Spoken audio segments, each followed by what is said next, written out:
Deer D.El.Ed learner, আপনারা অনেকেই চাইছিলেন যে rating scale 512 workshop based activity এর জন্য। তো আজকে আমি 512 ওয়ার্কশপ বেসড অ্যাক্টিভিটি বা WBA এর রেটিং স্কেলগুলো দিয়ে দিচ্ছি। আপনি টিউন করে আছেন YouTube channel SMDN tutorial made learning easy with quality materials. তো এইগুলো আপনি ডাউনলোড করে প্রিন্ট আউট করে আপনার ওয়ার্কশপ বেসড অ্যাক্টিভিটি যেটা সাবমিট করবেন স্টাডি সেন্টারে সেখানে অ্যাটাচ করে দিয়ে দিতে পারেন। তো কীভাবে আপনি রেটিং স্কেলগুলো ফিল আপ করবেন সেটাও আমি বলে দিচ্ছি। সবটা রেটিং স্কেলের ফরম্যাটগুলো দেখিয়ে দিচ্ছি। তো প্রথমে যেটা রেটিং স্কেলের ফরম্যাট নিলাম সেটা হচ্ছে rating scale for self developed teaching learning material, অর্থাৎ আপনাকে TLM তৈরি করে দিতে হয়েছিল। তো TLM তৈরি করে যে দেবেন তার সাথেও কিন্তু রেটিং স্কেল একটা দিতে হবে। তো TLM এর রেটিং স্কেলটা কেমন হবে সেটা দেখে নিন। এই হচ্ছে রেটিং স্কেলের ফরম্যাটটা, এক পলক দেখে নিন পুরোটা। তারপর আমি বলছি এখানে কী কী লিখতে হবে। প্রথমে হচ্ছে গিয়ে অর্থাৎ ওইটা আপনার রিসোর্স পারসন যিনি স্টাডি সেন্টারে থাকবেন উনি ওইটা দেখে তারপর ওইখানে আপনাকে মার্ক দেবেন, রেটিং করবেন। তো প্রথমে আপনাকে ওইখানে লিখতে হচ্ছে গিয়ে আপনার নাম, name of the teacher trainee, enrolment number, name of the aid, আপনি যে কী ম্যাটেরিয়াল তৈরি করেছেন সেই ম্যাটেরিয়ালটার নাম লিখতে হবে, class for which the aid is meant, কোন শ্রেণীর জন্য সেটা তৈরি করেছেন, কোন শ্রেণীতে পড়াতে গিয়ে সেটা প্রয়োজন আছে সেটা লিখতে হবে, type of aid, audio visual নাকি অডিও ভিজুয়াল। তা আপনি যে ম্যাটেরিয়ালটা তৈরি করেছেন TLMটা তৈরি করেছেন সেটা কি শ্রবণ বিষয়ক শিক্ষক সহায়ক উপকরণ নাকি দর্শন বিষয়ক শিক্ষক সহায়ক উপকরণ, মানে অডিও নাকি ভিজুয়াল নাকি অডিও ভিজুয়াল মানে শ্রবণ দর্শনমূলক শিক্ষক সহায়ক উপকরণ কোনটা সেটা আপনাকে এখানে ক্যাটাগরিটা লিখতে হবে। তো এগুলো লিখে তারপর হচ্ছে কি রেটিং, তারপর যে রেটিং আছে তো ওইটা উপরের অংশটা কিন্তু আপনাকে ফিল আপ করে দিতে হবে, নিচের যে অংশগুলো সেটা আপনাকে ফিল আপ করে দেওয়ার প্রয়োজন নেই, সেটা কিন্তু আপনার রিসোর্স পারসন যিনি থাকবেন রিসোর্স পারসন ওইটা ফিল আপ করবেন আপনার TLM দেখে। তো এখানে কিন্তু ক্রাইটেরিয়া দেওয়া আছে, রেটিং আছে, রেটিং কিন্তু 1 থেকে 5 অবধি দেওয়া আছে। 1 মানে আনস্যাটিসফ্যাক্টরি, যদি দেখা যায় আপনারটা ভালো হয়নি তাহলে 1, 2 মানে এভারেজ, 3 মানে গুড, 4 ভেরি গুড, 5 মানে এক্সেলেন্ট। তো সেখানে মার্কগুলো দেওয়া আছে। তো দেখুন যে কী কী অপশনের উপর আপনাকে মার্ক দেওয়া হবে। প্রথমটা হচ্ছে relevance of the aid according to teaching learning context, cognitive level of student, appropriateness of the aid.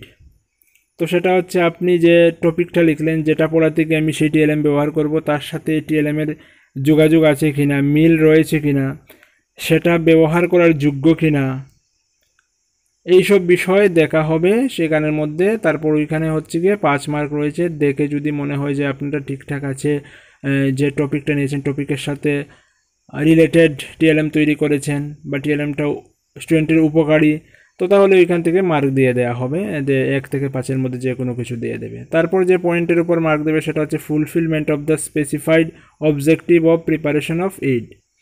তো যে উদ্দেশ্যে আপনি টিচিং লার্নিং ম্যাটেরিয়াল বা TLM তৈরি করেছেন সেই উদ্দেশ্যটা কি সফল হলো আপনার TLM-এ, তো সেটার উপর 5 মার্ক রয়েছে, 1 2 3 4 5। সেটা যদি হয় দেখা যায় যে উদ্দেশ্যে তৈরি করেছেন সেটা ঠিকঠাক হয়েছে বা ঠিকঠাক হবে আপনার TLM-এ, তাহলে সেখানে 1 থেকে 5-এর মধ্যে যে কোনো একটা মার্ক দেওয়া হবে। তারপর রয়েছে use of locally available inexpensive indigenous material for preparation of aid.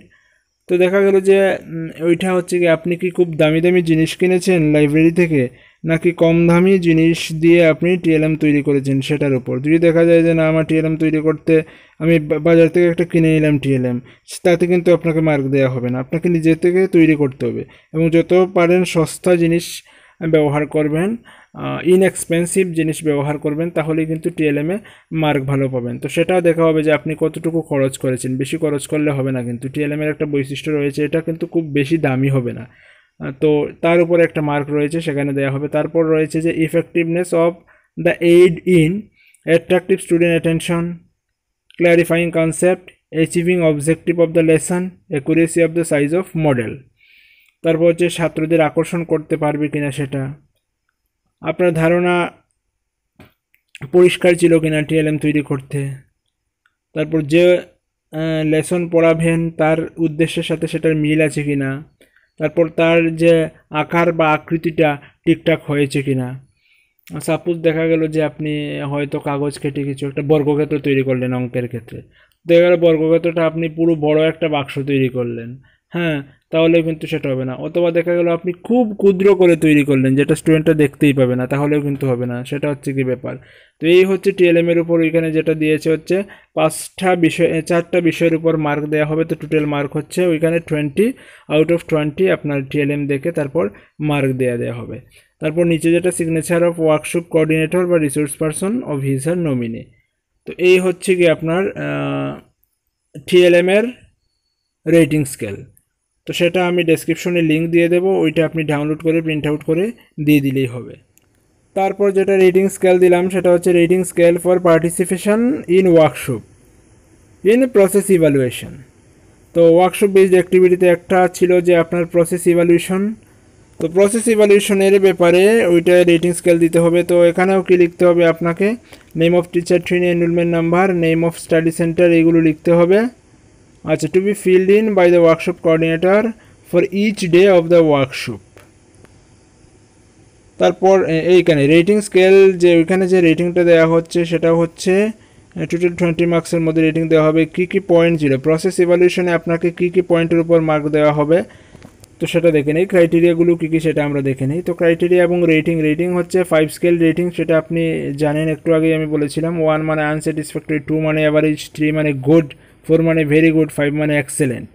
তো ক্রাইটেরিয়াগুলো কী কী প্রসেস ইভ্যালুয়েশনে? 1 নম্বর হচ্ছে participation, leadership, emotional stability, cooperation, raising question, responding, এইসব বিষয়ের উপর। মানে আপনার নেতৃত্বদানের ক্ষমতা আছে কি না, আপনি মানসিক দিক দিয়ে স্থির কিনা, আপনি সহযোগিতাশীল কিনা, আপনার কোয়েশ্চন করার প্রবণতা আছে কিনা, বা কোয়েশ্চনের আনসার দেওয়ার মতো প্রবণতা বা সাড়া দেওয়ার মতো প্রবণতা আছে কিনা, এই সব বিষয়গুলো দেখে আপনাকে 1 to 5 এর মধ্যে একটা রেটিং করা হবে। তারপর 2 নাম্বার হচ্ছে পাংচুয়ালিটি, নিয়মানুবর্তিতা কিনা, সময়জ্ঞান আছে কিনা, তার উপর আপনার রেটিং দেওয়া হবে। তারপর সিনসিয়ারিটি,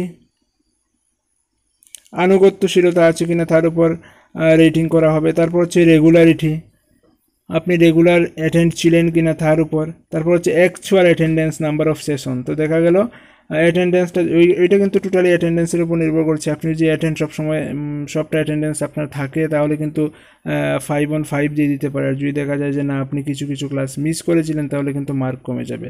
তো এই সব বিষয়ের উপর আপনার প্রসেস ইভ্যালুয়েশনে মার্ক দেওয়া হবে আউট অফ 20। তো সেই যে দেখলেন যেটা হচ্ছে কি সেটা হচ্ছে প্রসেস ইভ্যালুয়েশনের রেটিং স্কেল, সেটাও আপনি ডাউনলোড করে প্রিন্ট আউট করে নিয়ে নিতে পারেন। ওয়ার্কশপ বেসড অ্যাক্টিভিটিতে আরেকটা ছিল হচ্ছে গিয়ে সেমিনার প্রেজেন্টেশন। তো সেমিনার প্রেজেন্টেশনের উপর একটা রেটিং স্কেল আছে। তো রেটিং স্কেলে কী কী বিষয়ের উপর আপনাকে মার্ক দেওয়া হবে, কীভাবে দেওয়া হয় সেটা দেখে নিই। Presentation of teacher trainee to be rated by the workshop coordinator. তো আপনার সেমিনার প্রেজেন্টেশনের ব্যাপারে যে রেটিং করবেন সেটা হচ্ছে কি আপনার ওয়ার্কশপের কোঅর্ডিনেটর যিনি উনি রেটিং করবেন। তো সেটা রেটিং স্কেলে আপনাকে কী লিখতে হবে, name of the teacher trainee, enrolment number, topic, time duration of the presentation. আপনি যে টপিক নিয়ে প্রেজেন্টেশন করবেন সেমিনারে সেটা লিখতে হবে। তারপর টাইম, আপনার কতটা সময় লাগবে সেটা ওইখানে উল্লেখ করে দিতে হবে। তারপর কী কী ক্রাইটেরিয়ার উপর রেটিং করা হবে সেটা দেখে নেই। তো রেটিং যেটা স্কেল রয়েছে, রেটিং স্কেল হচ্ছে 5 পয়েন্ট রেটিং স্কেল, সেটা আপনি অলরেডি জানেন। 1 মানে হচ্ছে আনস্যাটিসফ্যাক্টরি, 2 মানে অ্যাভারেজ, 3 মানে গুড, 4 মানে ভেরি গুড, 5 মানে এক্সেলেন্ট। তো ক্রাইটেরিয়াগুলো কী কী ক্রাইটেরিয়া হচ্ছে, state of preparedness of the student teacher. তো আপনার প্রিপারেশন কেমন ছিল সেটার উপর 1 থেকে 5-এর মধ্যে রেটিং করা হবে। রিডিং স্কিল, পড়ার ক্ষমতা কেমন আছে, পড়ার কৌশল কেমন আছে সেটার উপর রেটিং করা হবে 1 to 5-এর মধ্যে। Relevance of the seminar topic to issue related of education, আপনি যে সেমিনারের টপিকটা নিলেন সেটা শিক্ষা সম্বন্ধীয় কিনা তার উপর রেটিং করা হবে। সেলফ কনফিডেন্স, আত্মনির্ভরশীলতা কেমন ছিল তার উপর রেটিং করা হবে। অ্যাকুরেসি অফ ফ্যাক্ট, যে বিষয়টা নিয়ে আলোচনা করছেন তা কতটা সঠিক আলোচনা করেছেন তার উপর রেটিং করা হবে।